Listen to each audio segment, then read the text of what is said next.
Welcome to everyone. Thank you so much for coming out on such a stormy night. It's really great to see such a great turnout. My name is Jackie Esmond. I'm a member of the Toronto New Socialist Group. And tonight's session, in case you don't know, is Luxemburg, Lenin, Levi, Rethinking Revolutionary History. And this is part of a series of coffee houses that was organized by the Education Committee of the Workers' Assembly, inspired by talks that were given at the Chicago Socialism Conference. So the first one was about understanding globalization, the second one was about socialism and feminism, and tonight is the third one and the final one, I believe. Our speakers tonight probably don't require much introduction to this crowd, but John Riddell has published many volumes on revolutionary internationalism in Lenin's time, is an international solidarity and ecological activist, and publishes at johnriddell.wordpress.com. So there is going to speak for about 15 minutes. First will be John, who will speak about the March action and unifying the working class. And then Paul will speak about Paul Levi and the German left in the 1920s. I understand the major distinction is that one of them will be speaking about the leadership and one of them will not. So. Okay. That's pretty cool. Okay, so go ahead. Thanks. Well, thank you so much for coming out, and Paul and I will try to be worthy of all your efforts getting here. Should socialists address the most radical youth who are attracted to the idea of insurrection, or should socialists address working people who might support a campaign on an immediate issue, like the tar sands, but who thinks that calling for an insurrection is lunacy? Well, it's an old and complicated discussion. There's a lot to be said on both sides, and I'm not going to try to resolve that one tonight. If I could just take out one side of it, one aspect of it, and that is the spark concept. Now, you know the idea. A radical action by a small minority under the right conditions and done in the right way can set off a social movement, even a social explosion that shatters capitalist stability. Like Occupy Now. They occupied a park. Something was set in motion that won majority support across the United States within a few weeks. Or like the G20, where a number of young people went off down Yonge Street and broke a number of windows, and well, the outcome was different. But let's not get into that today.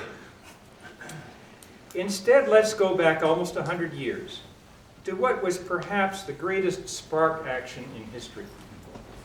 An attempted general strike in Germany in March 1921, which has gone down as the March Action. The action was launched not by a handful of young radicals, but by the Communist Party of Germany, which then had 350,000 members, most of them ex-factory workers with revolutionary experience, not to mention all their friends and contacts. Not a spark, but a giant bonfire that flared up and gutted out within 4 days. The attempted strike became a battle between the party stalwarts and the rest of the working class. As a result, the party lost half its members. Thousands of members were jailed and driven from their jobs. Trust in the party was shattered. Discussions of this experience usually focus on the role of individuals. Zinoviev, the head of the World Communist Movement. Bela Kun, its top-ranking roving organizer. Paul would probably say roving disorganizer. Paul Levi, expelled from the German party for criticizing the March Action. Lenin and Trotsky, who were left to pick up the pieces with a good deal of help from Clara Zetkin. Well, I'm not going to talk about the leaders. I'm going to try to explain the process from the point of view of shifts in the working class rank and file, and see how much we can explain that way. At the end of World War I, in 1918, German capitalism was on the ropes. Workers' councils were effectively in charge. The emperor had been overthrown. The majority of workers were socialists, and they felt their hour had come.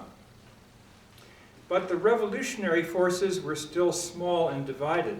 Most workers still clung to their established reform-oriented leadership, the Social Democrats, and this leadership was committed to rebuilding capitalist stability. The initial outlook of the revolutionary forces at that moment was later summarized by Leon Trotsky, the Russian revolutionary leader.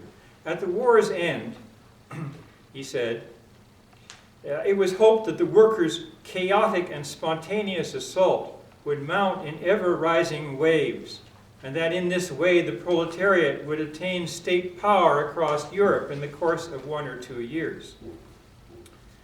But in Germany, by mid-1919, the first attempts to achieve workers' power had been crushed, at great cost in workers' lives, and the capitalist class had regained the upper hand. Workers responded in 2 ways. The majority of workers became cautious, even passive, many of them clinging to the social democracy as their best defense against resurgent capitalism. But a radical minority rallied to the Communist International, hoping it could relaunch the offensive against capitalism. As they saw it, conditions remained ripe for revolution, and once they had a strong party committed to that goal, victory was assured. In the spring of 1920, workers in Germany united in a general strike to beat back a right-wing coup, the so-called Kapp-Putsch. The struggle showed the power of unity in action. Workers with both these points of view that I just mentioned joined in the United Front, in the general strike, and tested 3 initiatives to give effect to that unity. They tried out each one during the struggle. First, united action by all the workers' organizations, despite their disagreements around common goals. What later came to be called the United Front. Second, raising demands on urgent and immediate problems, demands which also cut against fundaments of capitalist power. An example, in that struggle, they called to arm the workers to defend themselves against fascist attacks. This was later called the transitional approach, an immediate demand that cuts into capitalist power. Third, work for a government of workers' organizations, a way of posing the question of workers' power that did not immediately pose insurrection, but might involve it. The more impatient workers ridiculed this approach as overcautious and passive. Now, I wonder if you notice, this debate is exactly the debate from Australia today. Well, I shouldn't say exactly, and I should also say that what I said about Australia was at one remove. I may have got some details wrong, but I tried to capture the spirit of it. At the end of 1920, the German communists fused with a much larger body of revolutionary workers. This happened around the Great Debate, in which the communists said the revolutionary opening is still there. If we can just build a party, we can push through and win workers' power. And those who opposed them were more skeptical, saying, we think we may be past the peak of the revolutionary upsurge. After this unification, the German communists had a party of 350,000 members and many more supporters.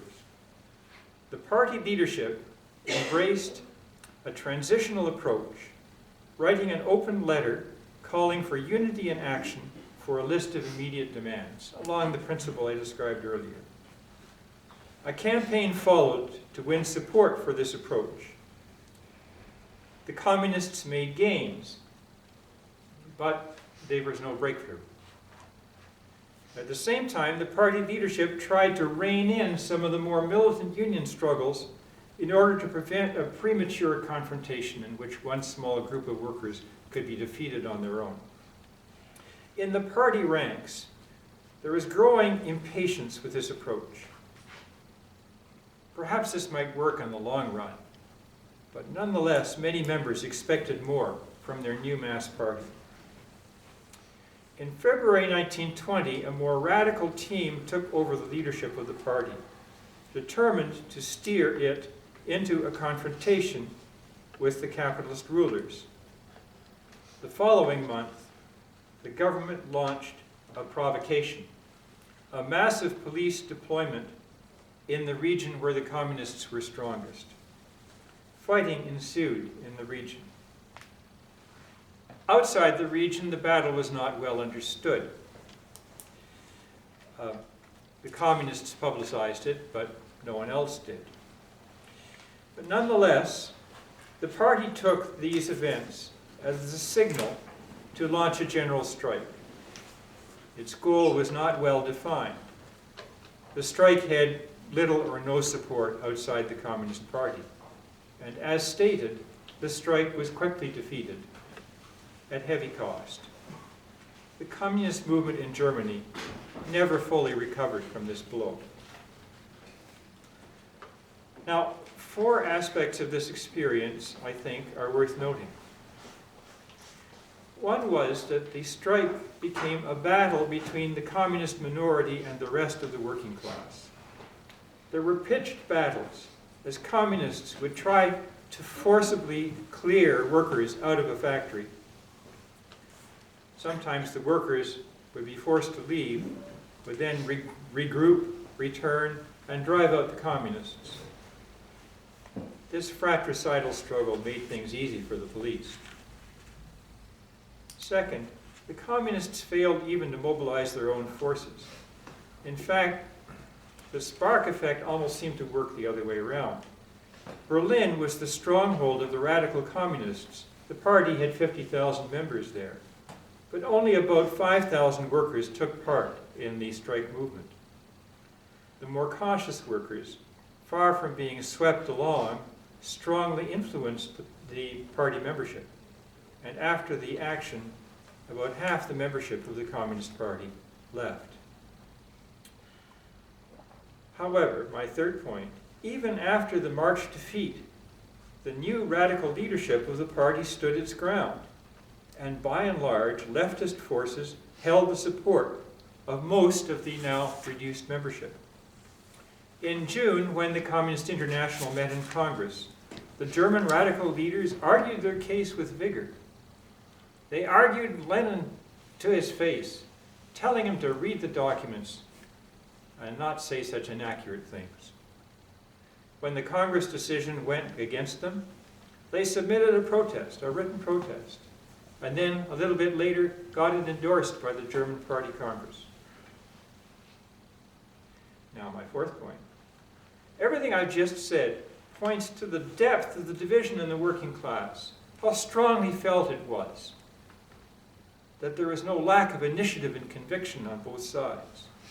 What was needed, of course, was a revolutionary leadership and a revolutionary organization that could bridge the gap and draw workers together in unity.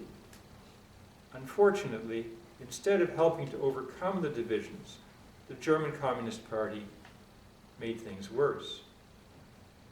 And fifth, what of the Communist International? Its leadership in Moscow was divided and inconsistent. It allowed itself to be swept along by events. But it did take one action that had a sinister effect.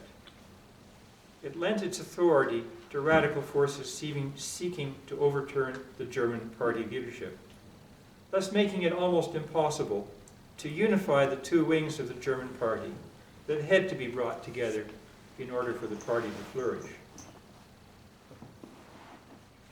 The outcome in 1921 was that the international communist movement opted for a transitional approach and worked during 2 creative years to implement it. Now, how does all this relate to our times? Well, we don't ask of history that it have lessons for us. We do ask that we should try to understand it. We do so from a world that is deeply changed. Our working class is profoundly different from a century ago, and it is in a process of global reconstitution. Marxists today who seek inspiration in the communism of Lenin's time, and who generally have a common assessment of the events in the March action, differ on the conclusions to be drawn from it. However, the problem is still with us of unifying impatient radicals with those who seek to engage a broader constituency. And so for me personally, there are two lessons in this story from 92 years ago. One is that the Spark approach underrates the resolution and creativity of working people outside the supposedly vanguard layer. And second, the outstanding achievement of the broad workers' movement back then, formulated by the communists and popularized as a transitional strategy, still speaks to our times. Thank you.